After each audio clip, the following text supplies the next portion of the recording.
Hello everyone, I'm Meteorologist Charlie Ironmonger. Thank you so much for joining me today for your noon news and weather update from the First Alert Desk. Now we've got a death investigation that is underway in Pitt County that we're just getting word about in the newsroom. A sheriff's office report says it happened at around 6:30 p.m. The death of a man last night at a home on W.W. Gaskins Road, which is just outside of Ayden. Now, the report says 52-year-old Benjamin Smith, who had a Maysville address, was found dead.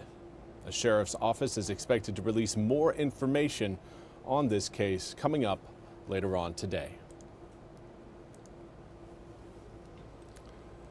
Now, in other news, we also want to highlight the ongoing push by the Trump administration to send out specialized National Guard units with the mission of helping fight crime in cities across the country. NBC's Alice Barr has more. This morning, new signs President Trump's expanding crackdown on crime could mean a growing National Guard presence in more big cities, already armed on the streets of Washington, D.C., with Chicago potentially next in line. We may or may not. We may just go in and do it, which is probably what we should do. Chicago desperately needs help. The president signing an executive order tasking his defense secretary with creating specialized National Guard units to be trained and ready to help with domestic law enforcement. Chicago's mayor pointing to a 30% drop in murders, robberies, and shootings from last year, though the city is still averaging more than one killing a day, with 3 homicides and 27 people shot just this weekend. Our communities need more federal resources for public safety. There's no question about that.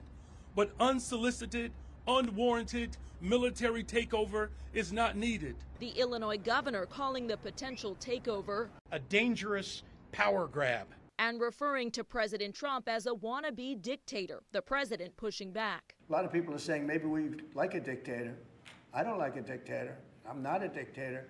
I'm a man with great common sense. All as President Trump signed 2 more crime-related executive orders, one threatening to revoke federal funding from states that offer cashless bail, arguing that lets offenders commit more crimes. The second aimed at turning the burning of American flags from a First Amendment-protected act into a crime for inciting a riot.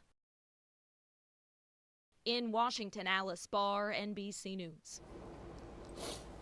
Thank you very much, Alice, for that report. We now want to turn our attention to your weather forecast. Today is a cooler day than yesterday. You can feel it as you step outside. The humidity is noticeably lower and your air temperatures are noticeably lower as well. Of course, the cloud cover we've had to start the day is a big reason why currently we're cooler, but that's kind of also ignoring a big factor in the forecast, and that is your northerly winds that are continuing to push that cooler and less humid air over eastern North Carolina. Let's zoom the picture in a little bit closer and you can see again that the clouds we've got over us right now are fairly streaky, not going to be with us through really the early hours of tomorrow morning. A lot of these clouds are going to be pulling away from the east coming up late tonight. Once we get to around midnight, 1 a.m., 2 a.m., early tomorrow morning, and then it all kind of just clears out. Now, of course, we are seeing some clearing across parts of eastern North Carolina. It looks like Jones County, along with Craven County,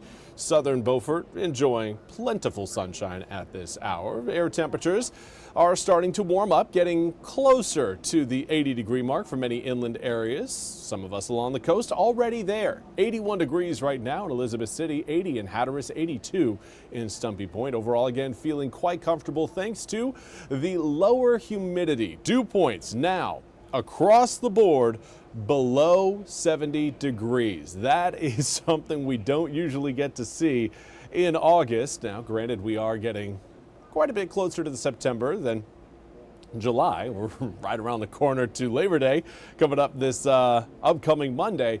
But the drop in humidity is more akin to something we would normally see at the mid to tail end of September.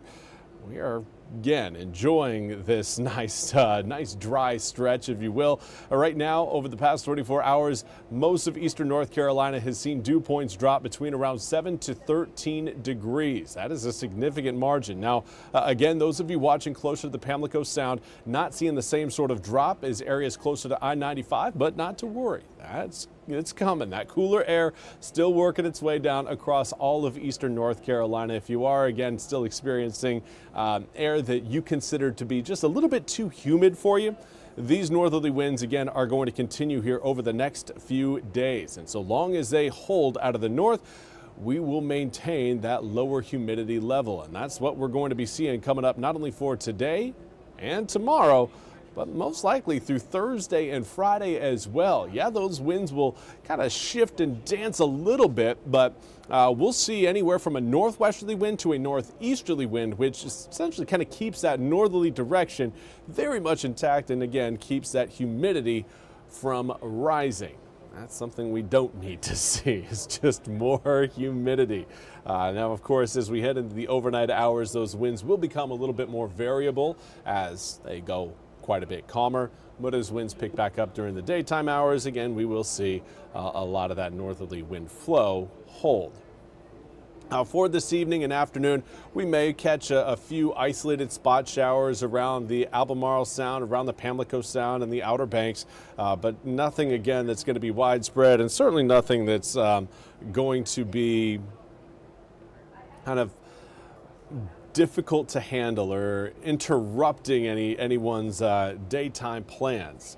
These are going to be very light showers, so if you do end up getting stuck under one, not to worry, they will be again moving out fairly soon. Now, here's kind of a big picture look at what we've got going on across the country in terms of humidity. You see that big push of cooler and drier air from the Great Lakes extending down all the way into the Gulf Coast states of Mississippi, Alabama, and even Georgia and northern Florida there. The panhandle of Florida, again, that lighter color of green, indicative of, again, lower humidity, something we can all get behind. Now, here's a look at your full 8-day forecast. We've got beautiful conditions here for the next several days. We will reintroduce a chance of rain to the forecast coming up for your Friday, Saturday, Sunday, and Monday, Labor Day, of not only next week, but next month. But the overnight lows, upper 50s tonight and tomorrow night, will make Wednesday and Thursday feel like we are already in September. Of course, for the kids out there watching, maybe a nice reminder that, okay, yeah, school should be in session with humidity levels like this. Well, that's all we have time for today's noon news and weather update from the First Alert Desk. I want to thank you all so much for joining me. We'll be back with more news and weather coming up at the top of the hour. Until then, I hope you all have a wonderful day.